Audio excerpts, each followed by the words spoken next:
In lesson 6, fitting linear models, we have task 1, which is just the strength and direction of linear models.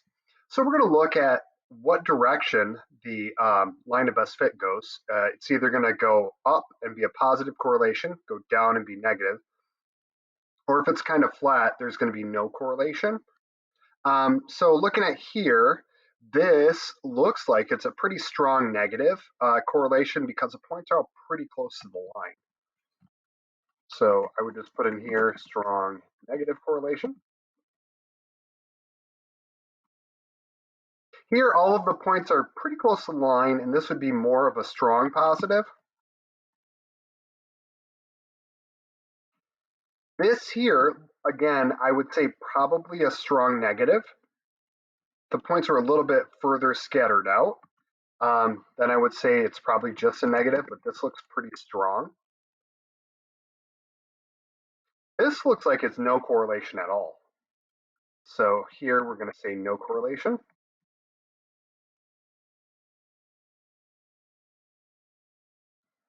And then here, this looks again like a very strong positive.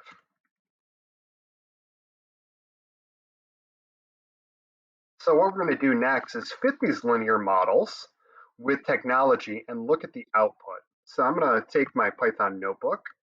I have already mounted my drive, so I'm going to import the libraries, and then I'm going to look up the file path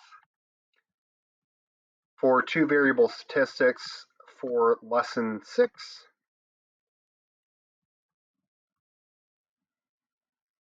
And then just put in my Excel file, which is this XLS. So the data here, I'm gonna copy the path and then just paste it here. Remember, yours will probably be different, so put it in a different, make sure you have the right path to import the data.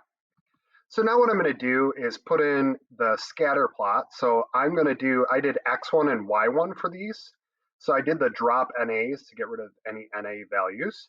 And then I did AB of the polyfit of X, Y, and 1. And then I did a scatter plot of those.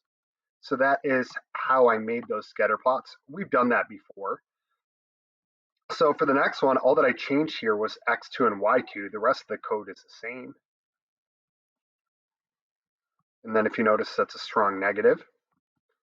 Here, this is a positive, but probably still strong positive. They're all pretty close to the line. So I'm going to skip down now to actually fitting the linear models. So what you do, I wrote model 1 is equal to, this is ordinary least squares, that's what OLS stands for, of, on the outside of this tilde, you put the Y variable. So L6 data of L1, and then is correlated to L6 data of X1. The data is L6 data, and then I'm fitting the model, and then I'm going to view the summary. And then in looking at this, let me show you what some of the output means. So we're going to look at what are the coefficients in this model. So here, the y-intercept is 5.11, and then the x-intercept is 4.46. And then if I'm looking at these, are these significant? I can look at these p-values. If they're smaller than 0.05, the intercept and then the x variable is also significant here. This, if I'm looking at, well, is the model itself significant? You can look at this F statistic. It's 261.8, and that's highly significant. It's like way, way, way less than 0. This R squared 0.956, it's a little bit of like how much of the variation in Y is explained by X is how you would say that. But it also talks about the direction of the correlation too, if you just get R. So in fitting the ordinary least square models of Y2 to X2, a couple things. I look at the F statistics, and we have 261.8. It's the probability. This is highly significant.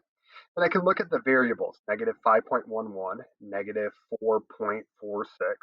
And again, that happened because I just changed the signs of the Y variables when I made that.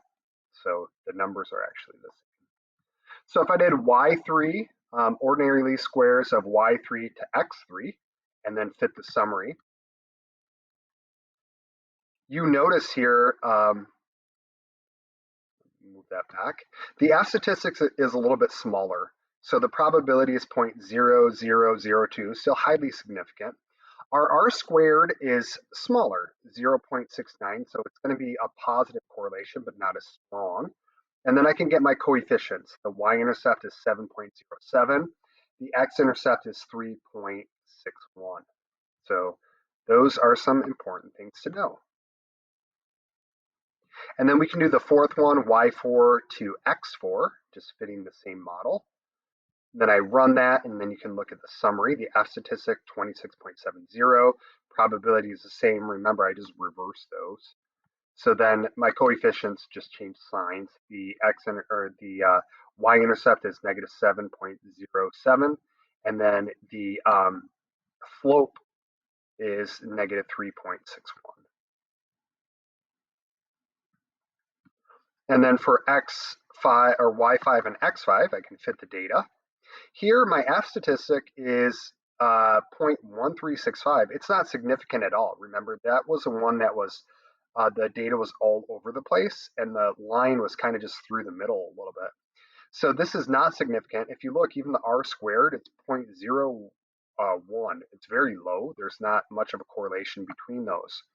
The intercept is 26.69, and then the y-intercept is 0.53, a very weak slope. And then if you look at the significance, the intercept itself is significant, which doesn't matter because the slope between the two variables is not significant at all, 0.71. It needs to be less than 0.05 to be significant. So now what we're going to look at is the R value. So we can look at these R values,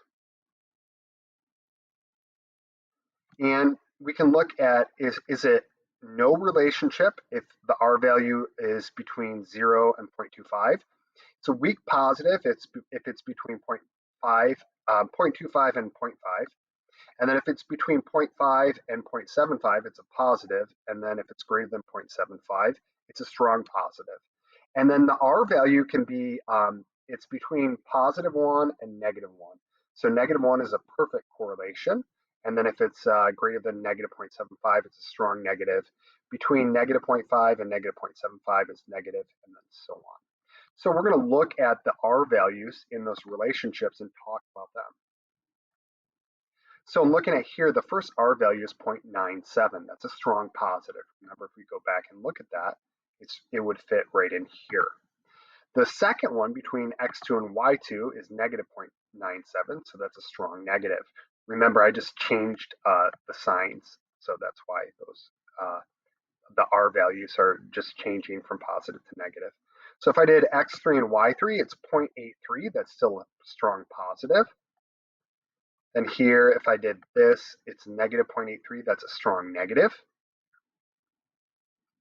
And then for y5 and x5, it is 0.10, which is no correlation at all. So I'll have you practice these things with the practice problems and then also the check for understanding. So remember, practice typing in the code, working with them, go back through, look at your R values, find what your coefficients for the line of best fit are by fitting that ordinary least squares models.